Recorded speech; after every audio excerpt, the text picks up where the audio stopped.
For most of human history, money was something you could touch: gold, silver, coins with weight, value you could feel in your hand. But today, almost every dollar, euro, yen, or rupee in existence is not backed by gold, not backed by silver, not backed by anything physical at all. Instead, it is backed by debt.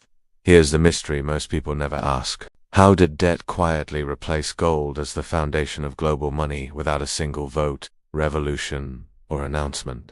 No collapse, no global meeting, no public debate, just a slow, invisible takeover. And once it happened, it changed who holds power, who carries risk, and why governments can never truly pay what they owe. This is not a story about greed alone. It is a story about structure, a system that transformed money from a store of value into a tool of control. And once you see it, you cannot unsee it. To understand how debt replaced gold, we have to start with a world where money still had limits. For thousands of years, civilizations across Mesopotamia, Rome, China, the Islamic world, and medieval Europe all reached the same conclusion independently. Money must be scarce, durable, and hard to fake. Gold and silver survived not because they were shiny, but because they were difficult to create. Kings could not simply print more gold. Empires could not wish silver into existence. That limitation mattered. Wars required taxes. Expansion required trade. Overspending had consequences. Even when paper money appeared first in China, later in Europe, it was always a claim on metal, not money itself. A paper note was a promise, and that promise could be redeemed. As long as gold sat behind money, debt had boundaries. The first real shift didn't come from kings or governments, it came from goldsmiths. In early modern Europe, goldsmiths stored precious metals for merchants and elites. In return, they issued paper receipts, claims on deposited gold. Something unexpected happened. People realized they didn't need the gold itself. They trusted the paper. So the gold stayed in vaults, while the receipts circulated as money. Then came the temptation. Goldsmiths noticed that not everyone redeemed their gold at the same time, so they issued more receipts than gold they actually had. This was the birth of fractional reserve banking. The system worked as long as trust held. But the moment people demanded real gold, the illusion shattered. This was the first lesson the world learned, then promptly forgot. Money forced governments to make money based on promises works, until it doesn't. By the 19th century, governments tried to stabilize this fragile system. The solution was the gold standard. Under it, national currencies were pegged to fixed amounts of gold. Central banks promised conversion. International trade relied on trust between vaults. For a time, it worked, but it came with a problem governments hated. Gold does not bend to politics. During wars, depressions, or crises, leaders needed money fast. Gold said no. World War I exposed this weakness brutally. Governments suspended gold convertibility to fund war efforts. Printing presses replaced discipline. Debt exploded after the war. They tried to return to gold, but the damage was done. There was more paper than metal. The system was now pretending. Enter central banks. Their original role was simple: act as lenders of last resort, stabilize panics, manage reserves. But over time, their mission expanded. Instead of money reflecting economic reality would now be managed through money, interest rates, liquidity injections, currency pegs. The gold standard became less of a rule and more of a suggestion. By the time the Great Depression hit, governments faced an impossible choice: keep gold and allow mass collapse, or abandon gold and regain control. They chose control. In 1933, the United States confiscated private gold holdings and ended domestic convertibility. This wasn't just an economic decision, it was a power shift. After World War II, the world attempted a compromise. The Bretton Woods system made the US dollar the global reserve currency convertible into gold, while other currencies were convertible into dollars. It looked like gold still ruled, but in reality, gold was now 2 steps removed. As long as foreign governments trusted the United States, the system survived, and for decades, it did. But beneath the surface, a dangerous imbalance grew. America printed dollars to fund wars, welfare programs, and global influence. Gold stayed still. By the late 1960s, there were far more dollars abroad than gold in US vaults. The math no longer worked. On August 15, 1971, President Richard Nixon made an announcement that would quietly reshape the world. The United States would temporarily suspend gold convertibility. Temporary became permanent. No vote, no treaty collapse, no emergency sirens, just a sentence. From that moment on, global money was no longer backed by gold. It was backed by government promises, and those promises were backed by nothing except trust and force of law. This was the moment debt officially replaced gold. Currencies became IOUs, and central banks became creators, not guardians of money. Once money was no longer limited by metal, it was limited only by policy. Debt stopped being a consequence. It became a tool. Governments could now spend first and explain later. Deficits didn't need to be repaid. They needed to be managed. Inflation replaced default. Currency debasement replaced taxation.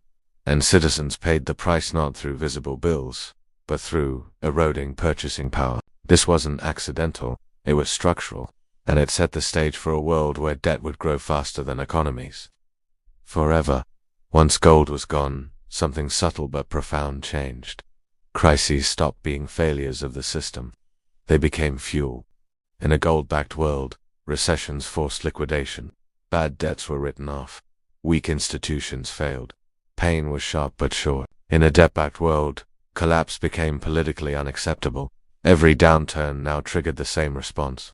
Lower interest rates, emergency lending, new money creation, larger debt freezes. Each crisis was treated as temporary, but the solution was always the same: more debt to fix debt. This created a one-way ratchet. Debt rose during bad times, but never truly fell during good times. Governments learned that inflation was less visible than taxation. Central banks learned they could stabilize markets at the cost of distorting them. And markets learned something even more dangerous. Risk would be socialized. Losses would be absorbed by the public. Gains would remain private. This was not a conspiracy whispered in dark rooms. It was a rational response to incentive. And it changed behavior everywhere. As debt became easier to create, capital flowed differently. Instead of funding factories, infrastructure, or productivity, money increasingly chased assets, stocks, real estate, bonds, derivatives. Why build something new when borrowing cheaply to buy existing assets delivered faster returns? This shift is called financialization, and it transformed economies. Prices of assets rose far faster than wages. Ownership concentrated. Rent replaced production. And because central banks responded to every market drop with easier money, asset holders were rewarded again and again. This created a silent divide. Those who owned assets and those who depended on wages. Gold once constrained inequality by limiting money creation. Debt removed that constraint. From the outside, the debt-based system appears stable. Banks are regulated. Markets are liquid. Inflation is managed. But this calm is artificial. It depends on three fragile assumptions. 1. Trust in currency never breaks. 2. Interest rates can always be adjusted. 3. Growth will eventually outpace debt. History disagrees. Empires don't collapse when debt rises. They collapse when confidence breaks. And confidence breaks suddenly. When debt becomes uncomfortable, governments often turn to austerity. Cut spending, raise taxes, reduce deficits. On paper, it sounds responsible. In reality, austerity often shrinks economies faster than it reduces debt-making. Debt burdens heavier, not lighter. Less growth means lower revenue. Lower revenue means more borrowing. The problem isn't spending alone, it's that the currency itself is debt. Inflation is the quiet default. Instead of admitting insolvency, governments allow purchasing power to erode. Debts remain nominally intact, but are repaid with cheaper money. This is politically convenient, but socially corrosive. Savers lose, wage earners lag, asset owners win. Inflation is not a bug of the system, it is a feature. Each generation believes it has invented smarter tools: securitization, derivatives, quantitative easing, yield curve control. These tools spread risk but also hide it. They delay reckoning, and when failure finally comes, it arrives larger than before. The 2008 crisis was not caused by greed alone. It was caused by decades of debt expansion without anchor, and the response to 2008, more debt. Today's world looks complex, but the pattern is familiar.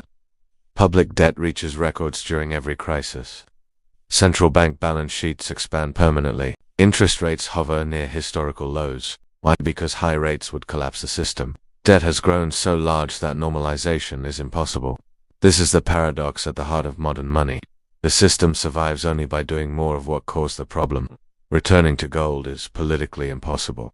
Defaulting on debt is socially explosive. Raising rates risks systemic collapse. So policymakers choose the path of least resistance. Extend maturities, monetize debt, manage perception. This turns money into policy and policy into survival. At this stage, money is no longer neutral. It is a tool of governance. In a debt-based system, saving cash becomes risky. Debt becomes normalized. Assets become necessities, not luxuries. People are forced to speculate not by greed, but by survival. This is not moral failure. It is structural pressure. Gold once protected purchasing power across generations. Debt dissolves it silently. 3 clear takeaways. Takeaway number 1. Debt didn't replace gold by accident. It replaced it because gold limited power. Debt expands it. Takeaway number 2. Crises are not breaking the system, they are feeding it. Each shock justifies more control, more liquidity, more debt. Takeaway number 3. Money is no longer a store of value. It's a policy instrument. Understanding this changes how you view inflation, savings, and risk. Systems built on confidence don't fail gradually. They hold, they stretch, they reassure, and then something small breaks trust. History shows that monetary systems end not with announcements, but with disbelief. The danger isn't collapse tomorrow. The danger is believing this time is different. Gold forced societies to ask hard questions. What can we afford? What is worth funding? Who bears the cost? Debt removes those questions temporarily, but reality always returns. The only question is how. If this video helped you see money differently, subscribe for more deep dives into hidden financial history. Share this with someone who thinks inflation is just bad luck. And leave a comment. Do you think debt-based money can last indefinitely, or does every system eventually face its limit? Because once you understand how debt replaced gold, you start seeing today's world with new eyes.